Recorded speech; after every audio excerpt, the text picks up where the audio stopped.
Buenas a todos. Tío, hoy estamos aquí con mi queridísimo hermano Iván, bombero forestal. ¿Qué tal estás, hermano? Muy buenas, tío. ¿Qué tal? Bien, es del canal Sabia Nova, que no os extraña al verlo que hable en gallego, porque lo hace explícitamente en gallego, pero os lo recomiendo muchísimo porque realmente se preocupa por la naturaleza como yo. Y lo mejor de todo, nos puedes explicar lo de los incendios. Así que, hermano, por favor, ilústranos un poco con tu conocimiento según lo que está pasando y por qué yo tengo tanto miedo de que si pasa un incendio de cerca, como mínimo, pueda incendiarme la finca. Pero es que la casa es lo que más me preocupa. Después de hablar contigo, no. Pero me gustaría que la gente lo supiera. Hermano, por favor.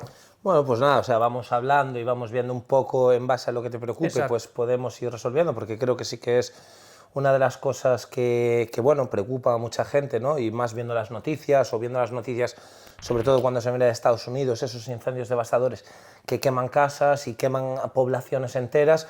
Y bueno, ahora estamos viendo también noticias del Barco de Valdeorras, la zona, bueno, pues más oriental de Galicia, donde en algún pueblo pues también se vieron casas afectadas. Entonces sí, podemos ir hablando de esto. Como bien acabas de decir, soy bombero forestal, trabajo en la BRIF de Laza, que es del Ministerio, y bueno, llevo 20 años como bombero forestal, y lo de Sabia Nova es también a raíz de explicar y hablar sobre esto. Lo que buscamos es divulgar de las potencialidades y problemas que tenemos con respecto al monte.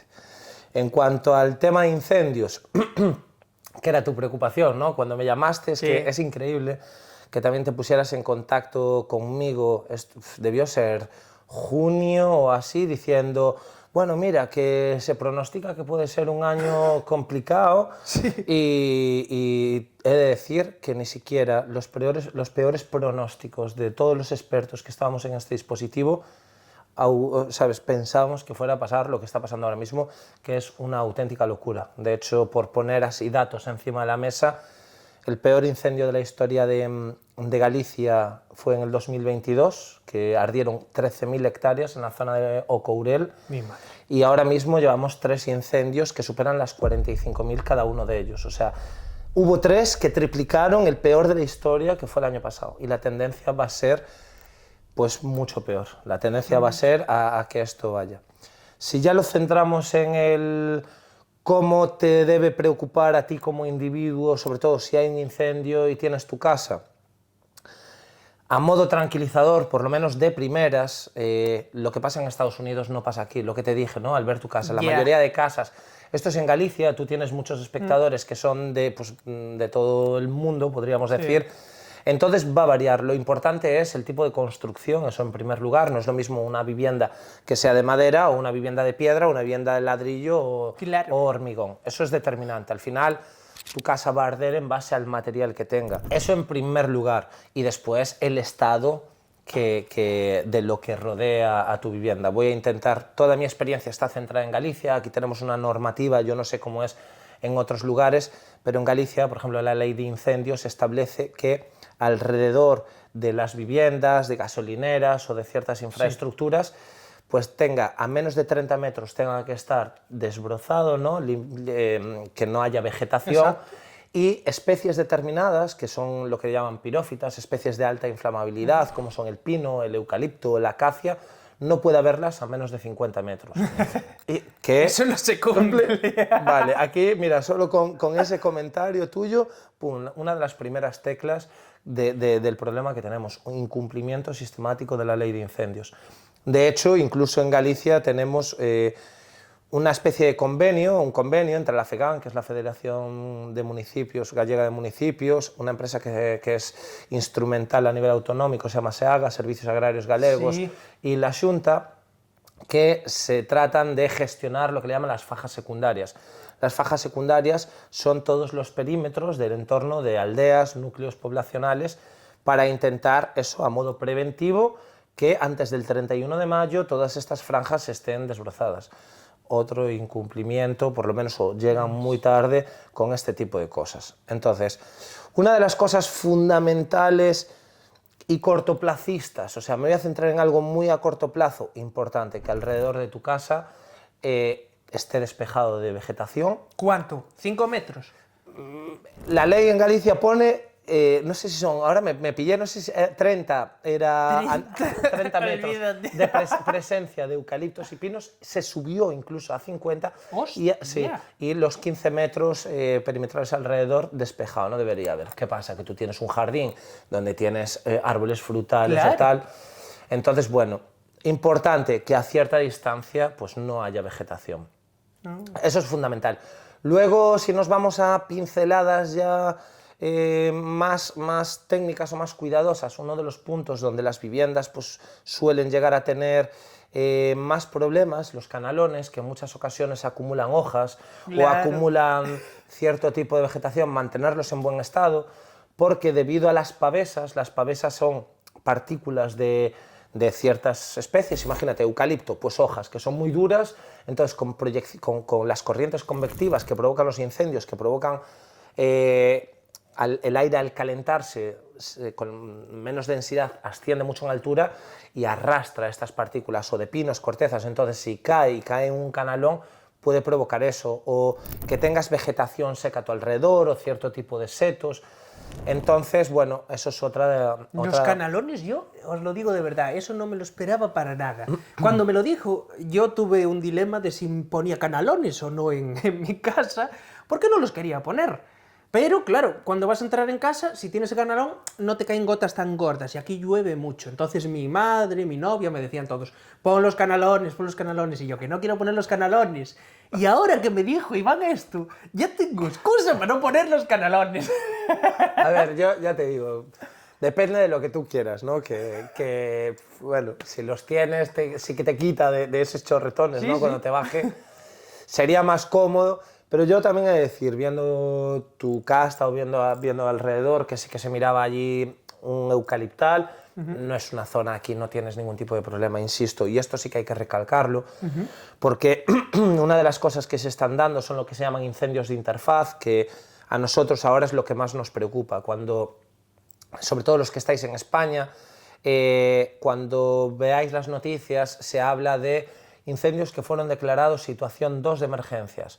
Vale, de hecho venimos de que la provincia entera de Ourense fuera declarada situación 2. ¿Sí? ¿Qué quiere decir eso? Son incendios que ponen en riesgo población civil, porque se están acercando a casas, porque se están acercando a infraestructuras donde hay población y puede estar en peligro. Cada vez es mayor este tipo de circunstancias y nosotros como bomberos forestales cada vez tenemos que estar más entrenados y preparados para esto. Por ejemplo, ahora vamos dotados de espumógenos, bueno, sustancias que acompañarían a agua con la que rociaríamos el entorno de casas, que son como retardantes, evitan que tarde más en inflamarse algo. ¿Por qué se da esto? Buah, esto que es lo que hablábamos de cuánto podemos y cómo podemos separar los temas, que está cambiando muchísimo la sociedad, están cambiando muchísimo las dinámicas. Y antiguamente, por ejemplo, Galicia, tenemos un modelo de mucha dispersión, ¿no? Mucha dispersión poblacional o pequeñas aldeas donde se daba lo que se llama el paisaje en mosaico. ¿Qué es eso de paisaje en mosaico? Tú si miraras una imagen aérea, mirarías casas, ¿no? Entonces, primero, núcleo urbano. Alrededor de las casas ya mirarías fincas trabajadas, que ¿qué serían? Serían pues terreno agrícola, de economía de subsistencia, el que producía para sí. Otras, pues a lo mejor quien tiene ganado, zonas donde tiene pastando vacas, ovejas, cabras, caballos, o para producción de hierba para alimentar a su ganado, que tiene en casa, y a medida que nos vamos alejando, sí que ya empieza a haber entorno forestal. ¿Qué pasa? Que cada vez hay menos agricultura, cada vez hay menos ganadería, entonces poco a poco la zona forestal va colonizando, va recuperando al final lo que es suyo, ¿no? Al final la agricultura no deja de ser una alteración que nosotros hacemos en el terreno desde que nos volvimos, pues bueno, eso, agricultores. Antes éramos recolectores y cazadores, pasamos a ser agricultores. ¿A qué nos dedicamos? A eliminar bosque para transformarlo en terrenos agrícolas. ¿No hay terreno agrícola? El terreno recupera lo suyo. Hombre, claro. Entonces, poco a poco, el monte se va acercando a las casas, primero las fincas van siendo ocupadas por especies arbustivas, luego van llegando especies arbóreas y cuando te das cuenta, tú si vives en el rural y lo ves, típicas fincas abandonadas donde ves cuando una casa que queda abandonada va siendo comida por la vegetación. Entonces cada vez se da un poco más eso. No ves. El caso es, yo vi varias casas quemadas Y eran de piedra del todo. Me refiero a las típicas que no tenían aislamiento ni nada, parece, y así, ¿sabes? Que las vi arder porque yo venía justo de Madrid. Venía de Madrid, sí, venía de Madrid, ¿vale? Y vine, bueno, venía de Málaga, pero pasamos todo por allí y al final acabamos pasando por Orense. Sí. El caso es que al pasar por Orense vimos todo quemado. Y vi varias casas y unos que eran como rollo donde viven los cerdos. Sí. Pero otras eran como estas casas antiguas que yo creo que ni vivía nadie ahí. Vale, Pero es que eran todas de piedra y se quemó todo. Vale, esto es importante recalcarlo. Insisto, no puedo decir porque desconozco absolutamente todos los casos, los desconozco todos, pero conozco la dinámica general. La mayoría de circunstancias en las que puede arder propiedades particulares son, imagínate, ganaderos que tienen, donde tienen almacenado Claro, pues la paja, Exacto. bueno, las alpacas. Al final te llegan proyecciones. Eso se veía que alguno era de eso. Claro, ¿sabes? para Se muchos veía. ganaderos pasa eso, son espacios abiertos donde al final, jolín, tú no vas a hacer una infraestructura... Y no estará cerrado del todo, tendrá ventanas, entrarán chispas. Claro, si no se te humedece, ¿sabes? Te interesa que eso sea una zona ventilada y, jolín, con tal de que esté cubierto para el tema de la lluvia, si no pensamos en incendios no habría ese problema. Entonces, donde almacenas productos inflamables, leña o paja, eso puede arder, puede hacer, una vez que coge muchísima virulencia, si hay algo al lado, bueno, pues que pueda afectar. Si nos vamos, o lo que decías, infraestructuras antiguas, pero sobre todo eso, que tengan puertas o espacios abiertos. Claro, claro. Si nos vamos a lo que es una vivienda ocupacional, donde reside y vive alguien, es muy complicado que eso se dé. Para que se dé, pues a lo mejor tiene que arder al lado. Muchas de las que se vieron son viviendas que estaban desocupadas. ¿En qué sentido? Pues que estaban abandonadas, entonces el tejado estaba caído, al estar caído el tejado hay partidas vigas, restos de madera, vegetación seca dentro, entonces caen pavesas ahí y favorece a que arde. Al favorecer que arda esa, a lo mejor la de al lado también está. Entonces yo, de hecho, bueno, hice un vídeo, hice un comentario acerca de lo que había pasado, me pusieron a parir, yo creo que no entendieron lo que quise decir. Y una de las cosas que quise decir cuando habían dicho ardieron un montón de casas, había dicho que el incendio no había sido una causa, sino realmente una consecuencia, que el verdadero problema lo habían tenido por el abandono previo, abandono a la hora de dotar a ese pueblo de servicios, poco a poco ese pueblo se va abandonando, hay casas que la tienes ahí, es tu casa de aldea, pero no sabes ni en qué estado está, donde a veces ya se cae el tejado, la gente no le interesa ir allí, no tiene ventanas, en muchos casos eran puertas de piedra y hay vandalismo y se abren las puertas, ¿sabes? Lo típico de gente que pasa por allí, foza, no sé qué. Entonces, muchas, insisto, porque no quiero meter en conflicto con nadie y seguramente haya gente que a lo mejor lo haya perdido todo, entonces quiero ser especialmente sensible. Pero hablo, en la mayoría de las circunstancias de los que tenemos aquí, es porque la casa ya sufría un proceso de abandono previo, donde no hay tejado, no hay ventana, no hay puerta, dentro son casas viejas, hay madera, es una casa muy ventilada y el aire es fundamental para los incendios. Hay el típico saco de cemento que quedó allí, vegetación que está seca, vigas partidas muy secas, un palé, ¿sabes?, que se metió allí. Entonces favorece que arda y ahí, como empieza a arder dentro de la casa y hay infraestructura de madera, ahí sí que está liado. Pues mira, vamos a explicar eso bien, porque yo estaba preocupado, y es lo que tú me quitaste la preocupación, y quiero que la gente lo entienda bien. Las cosas como son, los incendios que vimos en Estados Unidos, las construcciones son de madera y aún por encima le meten espuma de poliuretano entre la madera, así que eso es un polvorín. Exactamente. Entonces, las cosas como son. Nosotros aquí no construimos igual, pero yo voy a explicaros cómo está hecha esta casa. Esta casa era de bloque de obra, el que se pone en los muros era de bloque. Entonces, yo la reformé y lo que añadí fue dentro una capa de cavity para hacer aislarlo del suelo, ¿sabes? Hormigón y después levanté ladrillo. En el hueco entre el ladrillo y el bloque tiene el Porespán azul ese que también es inflamable de cojones, ¿no? Sí, el Porespán, el típico ese gordo. Igual no provocan llama de esa forma, pero normalmente este tipo de materiales sintéticos, bueno, muchos están preparados y son ignífugos. ¿Sí? No sé exactamente ese, sí, porque muchas... Es que nosotros lo tenemos visto, le tenemos dado y se deshace con verlo prácticamente. Claro, una cosa es deshacerse y otra es que provoque llama. Claro, a lo mejor no provoca tanta llama, por eso te lo decía, y si tú lo sabes, ahí desconozco del todo. Pero el que más me preocupa esa es la capa de dentro, pero por fuera le puse fachada ventilada, le puse la cobertura esa de planchas de piedra y por dentro tiene 5 centímetros de lana de roca. Son 50 milímetros de lana de roca y eso tengo entendido que sí que es muy inflamable. Que arde a lo loco. Por lo que me dijo mi amigo el bombero. Sí, sí, sí. Entonces, yo lo que pensé es, si me arden mis árboles ya de la finca y así, y hay un montón de pavesas y todo, que están viniendo chispas, si yo tengo toda la casa cerrada, ¿tú no crees que ardería esa lana de roca, por lo menos? Yo, sinceramente, conociendo tu preocupación, viendo todo tu entorno, más que un incendio forestal, tu mayor preocupación, más que un incendio fuera, sería dentro de casa. O sea, tienes muchísimas más probabilidades de se me fue la olla y me quedó algo al fuego, encendido, claro. o yo qué sé, algo aquí que te pueda prender, o pusiste una vela. Hay 1000 veces más preocupación por un incendio dentro de la vivienda que en este caso fuera.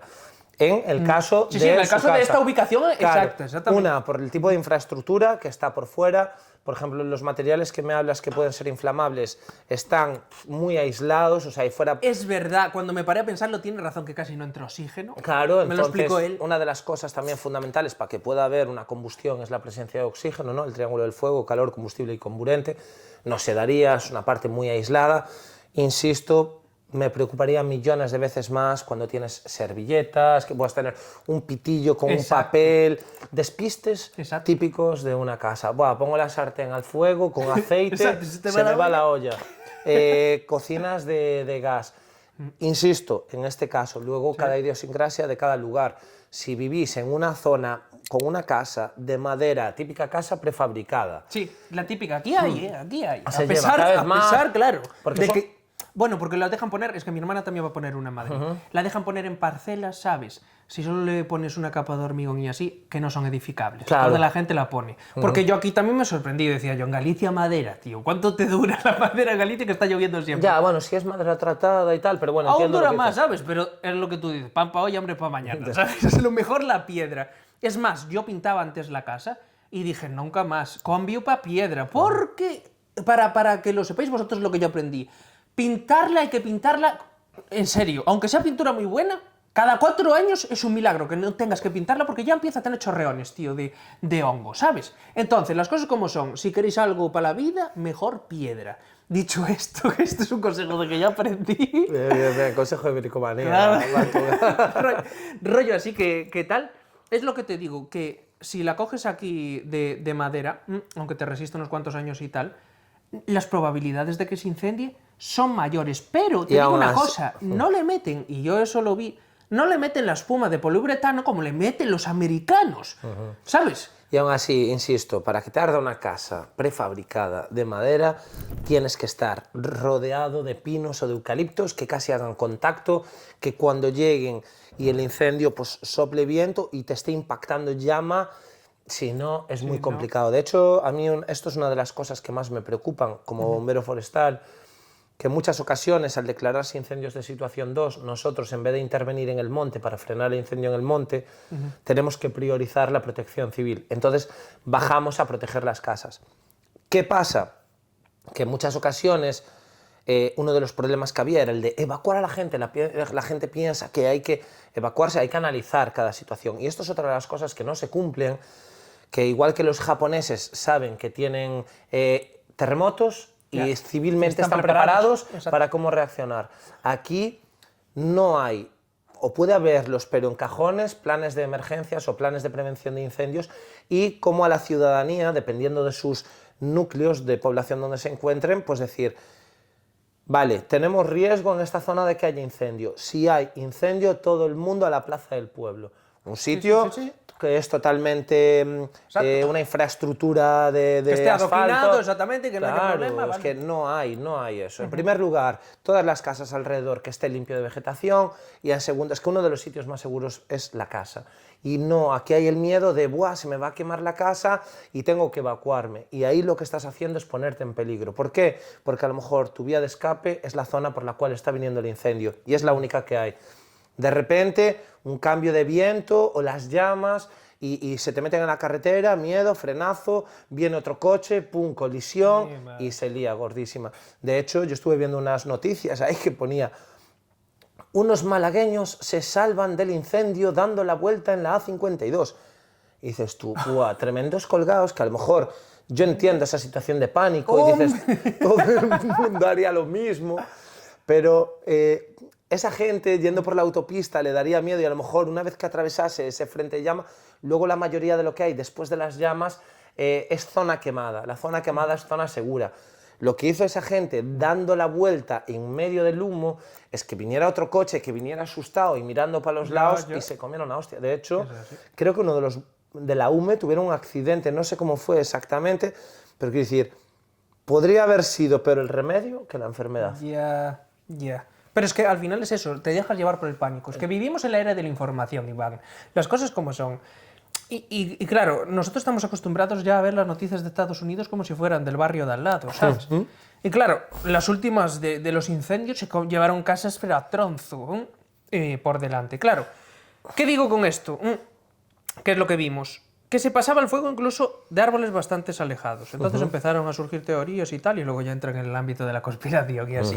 Que ahora, bueno, es otra de las cosas que también hay por aquí, que podemos tocar ciertas cosas que en muchas ocasiones hay que desmentir o cuando se habla de terrorismo incendiario, es una forma de echar balones fuera, cuando las explicaciones a veces son mucho más fáciles, pero parecen de decir, ¿cómo de este incendio se provoca un incendio a kilómetros? Pues porque fue una pavesa lo que te hablo. Sí, eso puede ser. ¿Y cómo cruza de un lado al otro el río? Por Flipas, supuesto. increíble. Ahora, yo, por ejemplo, saqué en uno de los vídeos 4 a la vez, empezando, ¿sabes? Uno a un tanto del otro, así. Lo tengo. Sí, puede ser, igual que había del 2016. Eso por eso te digo, ¿sabes? Y los artefactos también que encontraron, ¿tú no te consta que ninguno lo encontraron? Sí, de hecho nosotros mismos en Oincio, en el 2022, fue el peor incendio en el que estuve, me presentaron un artefacto que tenía una especie como de paracaídas, como si fuera una especie de bengala. Ese lo tengo grabado yo de hace muchos años, tío. Esos son antiguos, ¿eh? Sí, del 2022, el que digo yo, pero que los hay incendios provocados y que puede haber intereses, pero la mayoría, yo por lo que estoy viendo, en muchas ocasiones son por negligencias, circunstancias. Alguien está haciendo un churrasco y le salta la chispa. Pasó en Marín, por ejemplo, de que asó un tío, de hecho, jolín, algo que fue decisivo e histórico en España fue el 2005, incendio de Guadalajara, unos campistas, unos tal, haciendo una barbacoa, pues acabó provocando un incendio de más de 11.000 hectáreas, murieron 11 o 13.000 hectáreas, murieron 11 bomberos forestales, fue un auténtico desastre. De hecho, a raíz de eso se creó la UME, fue como una gota que colmó el vaso, e incluso, por ejemplo, en Galicia, 2 años después, se creó la ley de incendios, donde se prohíbe el uso de fuego, se crean una serie de restricciones. Qué bueno, hermano, qué bueno. Que, ya te digo, no se acaban de cumplir, pero Oimbra, que es el incendio que me afectó más directamente a mí en Berín, donde estoy viviendo, que una auténtica locura. Fue por un hombre que estaba trabajando desbrozando, ¿sabes? Y pasó, el otro día en Figueiredo, el que hubo en Figueiredo, igual, desbrozando con el tractor, las cadenas, si son de hierro, lo que puede provocar al pegar con el granito, chispazos, y encima aire y hierba seca y arden. De hecho, por nuestra legislación, tenemos algo que desconoce mucha gente, que es el IRDI, Índice de Riesgo Diario de Incendio. Cuando el IRDI está extremo muy alto, la gente no puede andar por el monte, y eso no lo sabemos. Ni siquiera. No. No es que no puedas desbrozar ni nada, no puedes ir por el monte. Hostia, chaval, no lo sabía. Claro. Es como la bandera esa que ponen en la playa cuando bandera no te roja, bañar. Claro. Bandera roja. Pues para que te hagas una idea, la peña no lo sabe. O por ejemplo, cuando el IRDI está alto, si se puede ir a desbrozar equipado con un equipo de extinción, o sea, llevar un extintor, pero porque pasan este tipo de cosas. Hostia, claro, y se desconoce muchísimo y se siguen haciendo cosas, y ahora tú vas por el monte y te viene alguien, te viene un agente y te dice, identifíquese, usted no puede andar por aquí, y dices, ¿pero qué me estás contando? ¿Sabes? Pues sí, es eso, y desconocemos mucho esta legislación. Sí, señor, tío, sí, señor. Son cosas que no te esperas, ¿sabes? O lo de asar en la Moreira, en San Julián también, fue debido a un hombre que se puso a asar, se fue para casa, soplaba un montón de viento de sur, que coincide bien orientado, el asador, típicos asadores que hay en que hay poca pared, exacto, y que sale todo, y saltó para el monte. Entonces muchos, en Ourense, fue debido a las frenadas del tren, pues produjo chispazos. Hostia. En Lourizán fue por una línea de alta tensión. En otras ocasiones Es que hay muchos factores. Muchos factores. Muchos más. Quiero decir, lo de los incendiarios los hay, por supuesto, hay que atajarlos. Está demostrado en muchas ocasiones, bueno, y localizados zonas muy recurrentes, parroquias de alta actividad incendiaria. Hay sospechas de quién es, ya hay gente que está investigada, eso lo hay. Pero no quiere decir que si nos metemos en la cabeza que todos son provocados, nos quitamos el cuidado de decir, hay que tener cuidado. No. Y luego también yo quiero entrar y que lo digas de tu mano.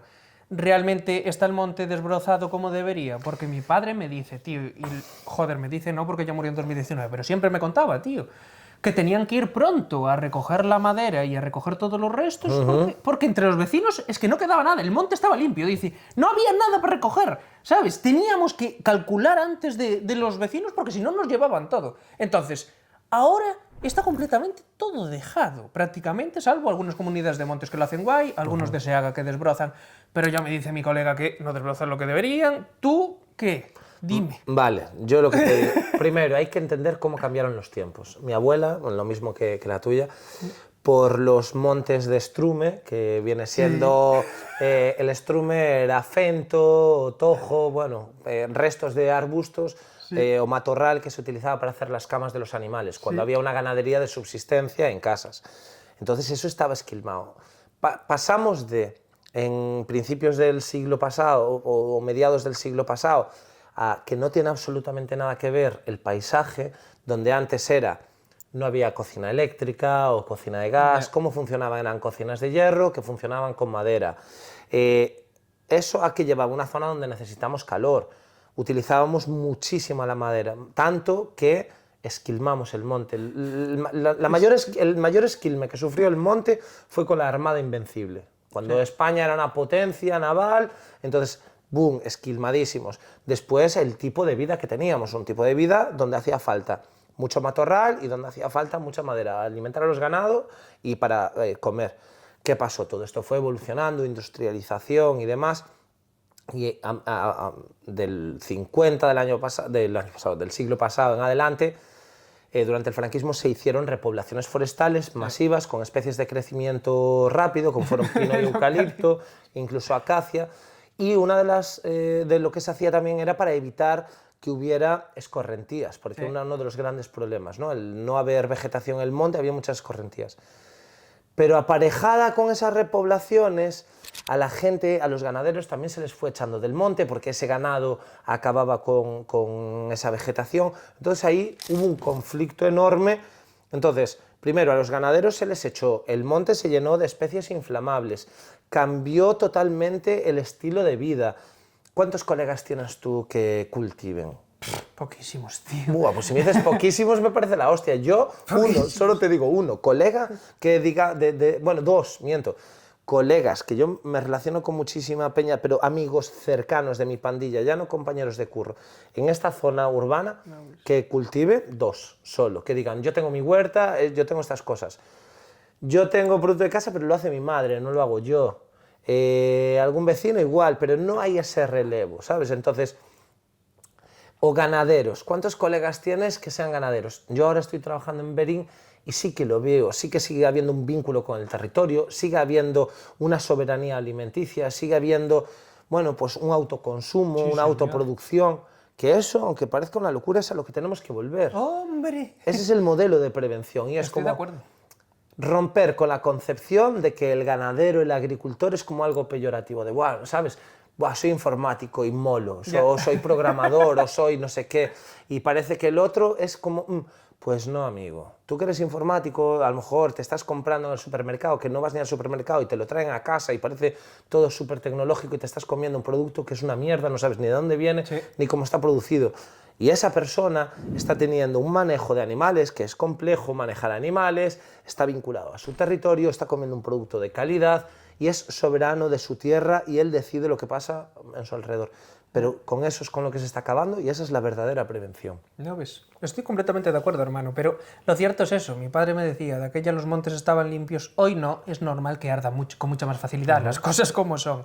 Ahora, ¿tú crees que realmente es factible que con personal se desbroce. Desbrozar es inviable, es que es a donde voy. ¿Por qué te metí todo este speech? Porque es un poco a lo que hay que volver. Ahora, no sé si te suena que se comentó mucho incendios de sexta generación. No. ¿No te suena? Vale, pues tú ahora si pones en las noticias constantemente hablan de incendios de sexta generación.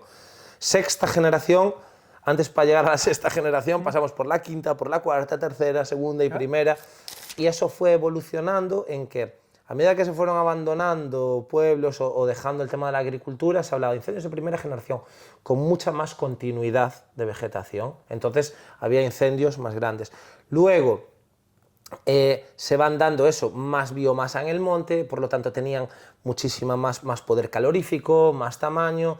Luego van viniendo incendios simultáneos, o sea, que se producen varios incendios a la vez. Luego vienen los incendios de interfaz, o sea, cada vez van siendo peores los incendios porque las circunstancias del entorno van cambiando.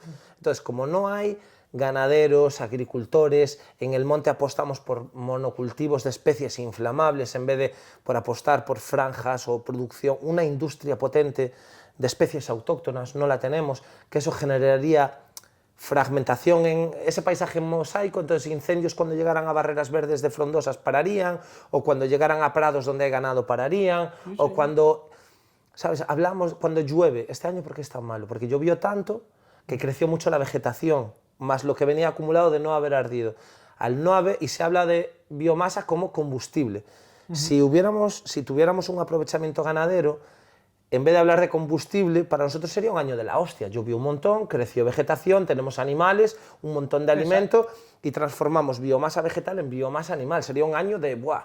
Pero como no tenemos eso y lo que vemos es un miedo a esa biomasa es combustible, pues se van dando esas circunstancias hasta que vienen incendios de sexta generación, que es, se suma todo, hay simultaneidad de incendios que fragmenta el dispositivo, hay muchísima biomasa en el monte, por lo tanto, mucho combustible, entonces esos incendios cogen una fuerza y un poder que se hacen imparables y llegan a crear unas atmósferas propias, alteran el clima de la zona.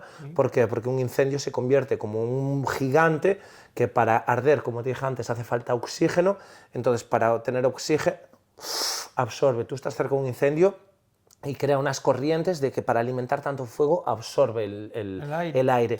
Se calienta muchísimo, asciende muchísimo, entonces crea unas corrientes a su alrededor, convectivas, donde encima proyecta partículas a kilómetros, ¡pum!, provoca otro incendio allí, fragmenta más el dispositivo, se acerca a los pueblos, entonces se crea unas condiciones terribles alrededor de estos nuevos incendios, creando lo que llaman pirocúmulos, que son como esa especie de champiñón, ¿sabes?, unos incendios que crecen con unas nubes de tormenta altísimas, y esas nubes de tormenta pueden llegar a crear tormentas secas que provoquen rayos que lleguen a provocar nuevos incendios. Otro incendio.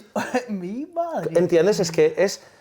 Por eso digo, todo lo que estamos teniendo ahora, lejos de que podamos calmarlo, solo va a ir a peor si no cambiamos la estrategia. Sí, señor. Y la estrategia para ti, como estás diciendo, sería repoblar de animales. No solo repoblar de animales, fomentar tenemos que hacer un cambio de vida. Para que te hagas una idea, para mí me gusta ver la sociedad como un individuo, ¿no? O sea, como una persona. Para mí, todo lo de los incendios están siendo una consecuencia de algo que pasa, como si a ti te diera un infarto o te sube la fiebre. Es porque algo malo te está pasando. Imagínate, lo voy a poner, soy obeso, ¿vale? Soy obeso, tengo un problema respiratorio, tal. Pues es lo que nos está pasando con los incendios, como socialmente estuviéramos obesos, ¿vale? Si yo estoy obeso, tengo que decir, vale, ¿qué hago para poder moverme? Que es...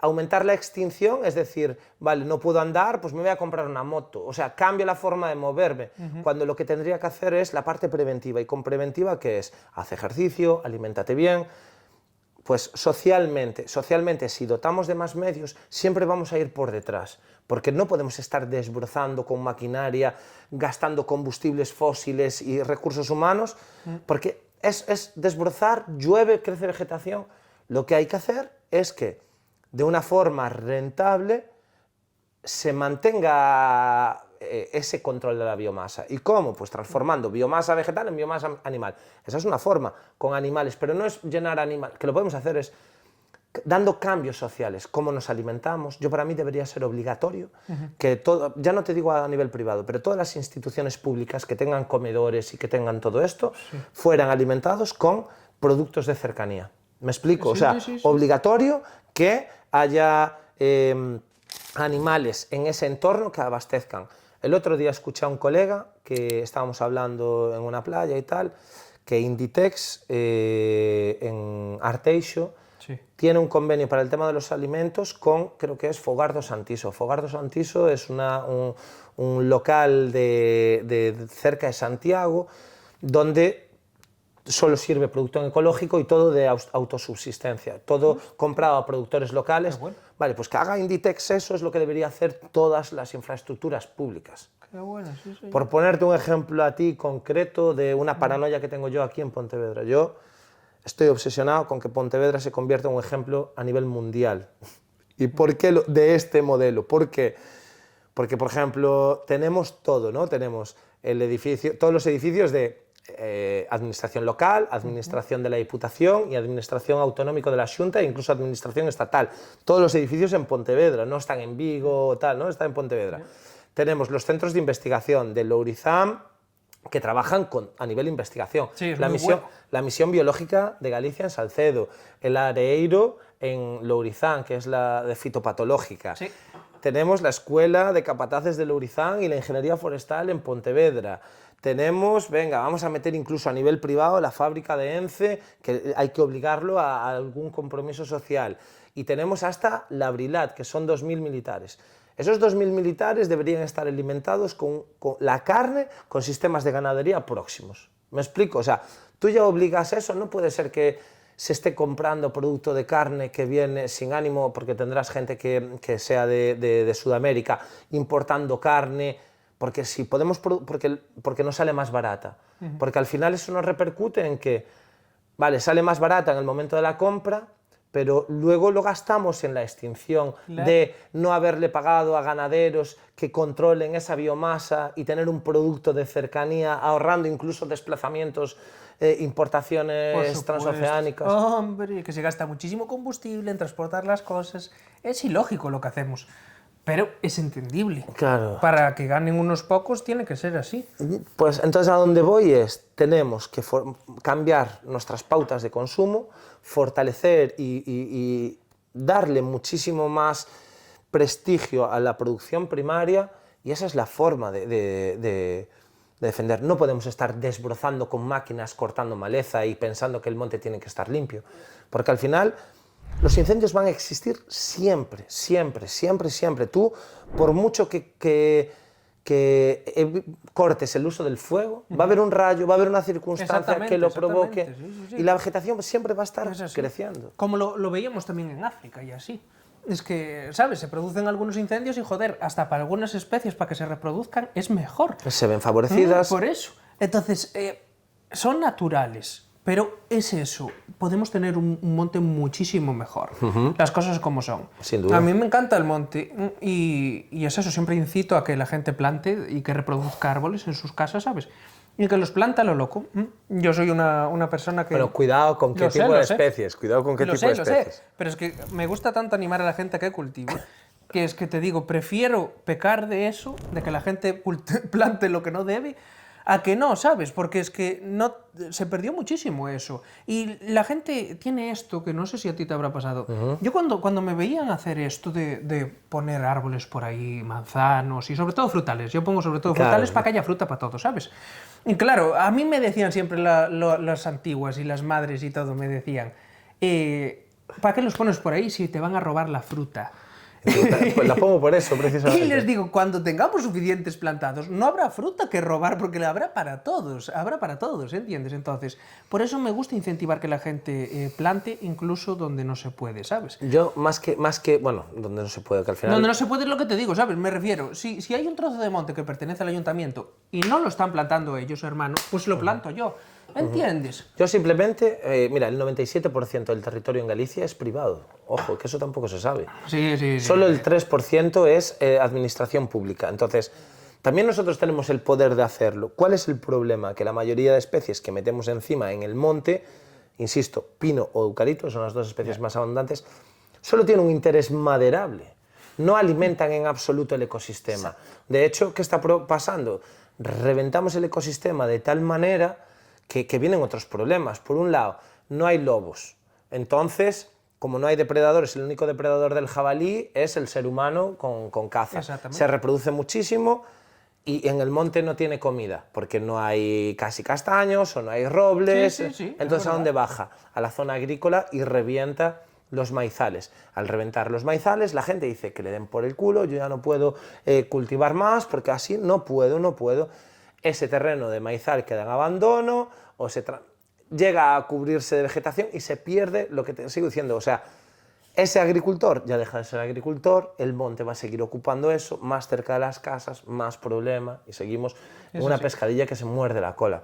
Hay que cambiar el modelo de producción, no solo maderable, diversificado, y crear una industria potente con especies autóctonas, con otros tipos de aprovechamientos, enriquecer el ecosistema.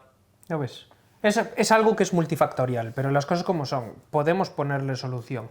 No definitivamente es decir que no haya cero incendios, además siempre habrá pirómanos y siempre habrá intereses, que yo estoy seguro de que muchísimos son por intereses, pero no todos, estoy de acuerdo contigo. Siempre digo que es un porcentaje de la variabilidad. Así que gracias de corazón, tío, por explicarnos todo esto. Damos por concluida esta visita y, tío, por favor, indica tus redes sociales, Savianova en Instagram, seguirlo a tope y, por favor, si quieres decir algo más, despídete de la gente. Pues bueno, en primer lugar, muchísimas gracias a ti por darnos visibilidad y, bueno, pedir eso, que podamos pedir, bueno, eso, que acompañar.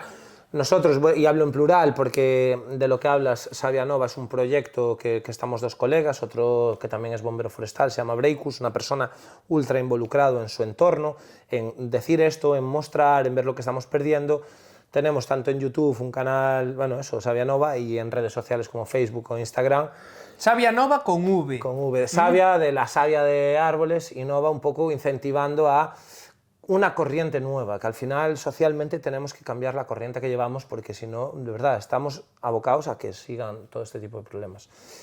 Así que, bueno, yo creo que todos, con el patrón de consumo que tengamos, hacemos pequeñas pinceladas para ir construyendo en la medida de lo posible un mundo mejor.